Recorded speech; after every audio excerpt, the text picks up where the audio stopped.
I'm not a big fan of toners, but this one from Cosrx, Propolis Synergy Toner, is really good, especially if you have dry skin and a damaged skin barrier. This is amazing. ஐயோ AC போட மறந்துட்டேனே.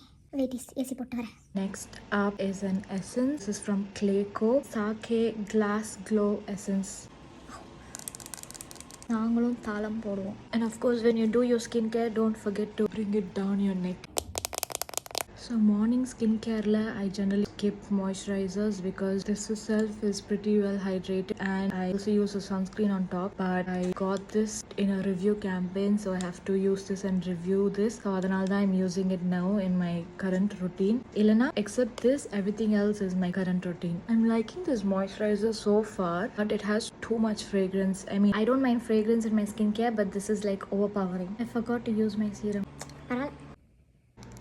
I had few acne marks. I'm just using this to fade them.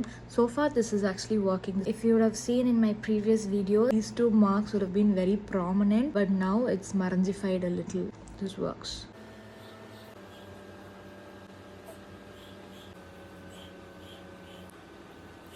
Sunscreen. And we are done.